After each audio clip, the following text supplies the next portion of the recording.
Hi, my name is Dear Tiagi, and in this video, I'll be going over tips to solve hard SAT grammar problems, and I'll be actually solving some problems later on in the video. So to start, how do we start solving these hard SAT grammar questions? Well, the first step, and this might be fairly obvious, is to learn your grammar rules. And actually, maybe learn isn't the best word. Maybe instead of learn, I should say master, okay? Because if you don't know your grammar rules, it's going to be hard to answer a question. You can read the question, you can say, oh, this sounds right, this sounds right. The thing is, if you don't know your rules, then anything's going to sound right to you. So you have to know your rules. And I think the best way to approach learning your grammar rules is to take a test, to take a practice test, and then from this practice test, find out, okay, what did I struggle on the most? Okay, what did I struggle on? What was I confused on? What was I not 100% sure on? And then from these skills that I wasn't 100% sure on, you look up those topics and then you review and learn how to solve them. To find these review videos, you can go on YouTube, you can go on Khan Academy, etc. And in the comments below, since I know the June SAT is coming up, so it's gonna be hard to master the rules so quickly. But in the comments below, I'll give you guys all a cheat sheet for the grammar rules. But again, the best way to do better on the grammar section is to learn the rules by doing practice problems and targeting skills that are hardest for you.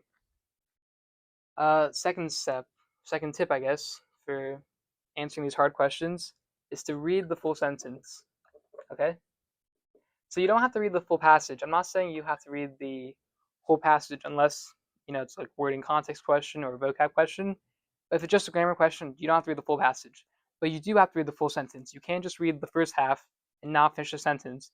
Because the risk is if you don't read the full sentence and you're rushing, College Board might have like a trap answer that sounds right, or that is right if you just consider the first half of the sentence, not the whole sentence. So always, please always read the full sentence, or else you might fall into one of these traps. Next, don't look at sounds right. Okay, don't look for just what answers that sound right. Right? Prove it's right. Okay. Think of the rule that makes it right or makes the other questions wrong. And so the way you know it's right, you can prove it's right, is by knowing the grammar rules. And so sometimes the College Board, they have answers that sound right, but they're not right grammatically. And so the trick is you have to know the grammar rules they want you to know. And if you know the grammar rules you want you to know, every question you should be considering, okay, why is this answer right? Or why is this answer wrong? Using the rules that you should have learned from step one. So again, each question, prove or think about why is it right, why is it wrong? Sometimes, again, they might have a answer that sounds right, but it isn't right. And finally, the hardest one, I think, vocab. So in recent SATs, the College Board has been making the SAT more not vocab centered, but they've been using words or questions that have vocab, and you need to know the vocab to get the question right. And so my tip for this is because, there's a ton of vocab in the English language, you can't really learn all of it. My tip is instead of using vocab lists, which I do have vocab lists, I'll put them down also in the comments below, but instead of using vocab lists, learn the roots. Personally, I'm still working on learning the roots as well, but I think, again, vocab isn't a big part of the test, but if you want to do better on vocab, I guess learning the roots would be nice, and just learning general SAT words, which I'll have in the description below. Again, don't focus on the vocab, focus on these, because the vocab only makes up maybe 4 to 5 questions in the entire test. Actually, probably a little more. The hard vocab only makes up maybe 4 to 5 questions on the entire test. Okay, so let's try out some practice problems.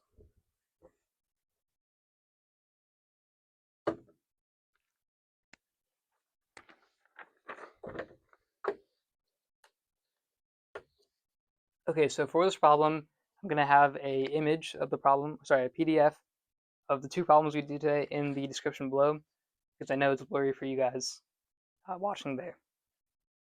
Okay, so this problem says that humans were long, actually, let's tell you what it's asking. It's asking us to complete the text that conforms to the conventions of standard English, so make it grammatical.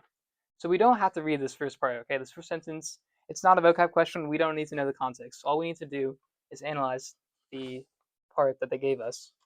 So the part they gave us was, however, a team led by anthropologist Dr. Richard Berger used accelerator mass spectrometry to uncover evidence that was occupied blank. Okay, so here, if we just stopped here, we said, okay, 1420 CE. Maybe it's B because it sounds right? Having a comma in 1420 CE, comma, according to Berger, humans are likely inhabiting the area. That sounds right. And if we don't consider the whole sentence in context, that sounds kind of right because we have in 1420 CE, and then we have the next part. It sounds like a real grammatical sentence. But in this case, the answer is not correct. And you can figure this out just by reading the sentence again with that comma. However, a team led by anthropologist Dr. Richard Berger used accelerated mass spectrometry to uncover evidence that was occupied earlier in 1420 CE. According to Berger, humans are likely inhabiting the area. So hopefully you caught on that, but it sounds weird, and it sounds weird because it's a run-on sentence. We have a team is a subject of the first part. So a team is a subject, led by, and led by is used is the, no, sorry, not used, occupied is the verb. So we have the independent clause here. And then the next part, according to Berger, humans are likely inhabiting the area. Subject is the humans, were is the verb. So we have a independent clause here. Again, independent clause is just a full sentence with a subject and a verb, and it can stand on its own. So we have two independent clauses, and the only way we can connect independent clauses on the SAT is with a period, with a semicolon, which again is the same thing on the SAT, or a comma plus a fanboy, or a conjunction. So in this case, the only answer that does that is A, which uses a period to separate the two independent clauses. So our answer is A. And again, this problem is tricky because if you just read the sentence in your head, B sounds right if you don't consider the whole sentence. It just sounds right like reading it. But if you consider the whole sentence, and if you verify your answer using grammatical rules, so in this case we use boundaries and independent clauses to verify our answer, you know that the answer has to be A. It cannot be B, C, or D, because again, they have their own flaws in terms of how they read and their grammatical issues. Okay, let's do one more problem.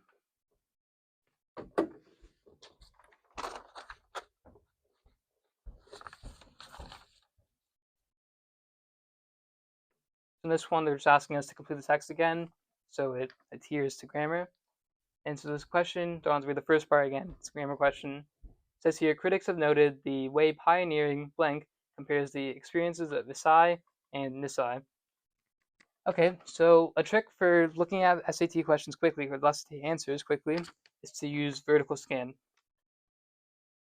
Okay, so instead of reading each answer horizontally, like we normally do for maybe English questions, we want to scan it vertically because then it allows us to see the differences quickly.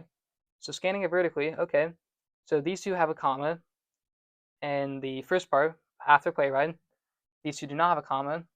These two have a comma after his name, and these two do not. So that's what we get from vertical scanning. We get to see the differences in answer choices quickly by vertical scanning. So hopefully you can cross that B and C, because again, it doesn't make sense just to have a comma. We're not connecting dependent clause or independent clause, which is when we would use a comma like that. This is just one sentence that should be together. So B and C doesn't make sense, and now you're between A and D. And if you read the sentence, A sounds right. A says, critics have noted the way pioneering playwright Wakako Yamauchi compares the experiences of Visai and Nisai. That sounds right? Sometimes when you have a profession, if you have a profession, sometimes you do use a comma to separate the name and then continue on. So you might pick A because, okay, it sounds right, and sometimes we do that in terms of regular English grammar. But in this case, the answer is not A, and the answer is D. We don't need any commas. And again, the reason why is because if we verify the answer using grammatical things, it doesn't work. So the answer is saying that we take the name and we put a comma around it. So we take the profession and then we put commas around the name.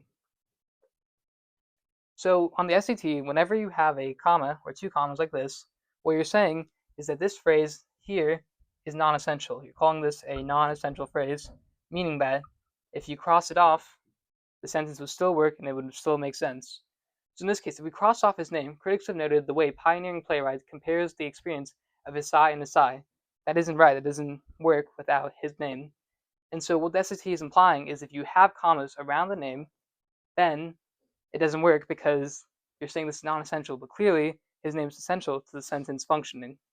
And so because his name is essential to the function of the sentence, you have to have no commas around it. Because if you did have a comma, it would be a non-essential phrase, and you're saying the sentence would work without it. But you need the commas, so you don't need the commas. So the answer is D. And generally on the SAT, whenever you have a profession and a name, you don't want to put commas around the name. And the reason why, again, is because when you put commas around a name, you're saying it's non-essential, and usually it is essential information to have the name, or else the sentence doesn't function properly. So that's a couple of problems. Again, I want to demonstrate that the tips I was providing before of verifying it with the grammar rule and not just reading it in your head, but also, again, verifying it. And also, one more thing, making sure that you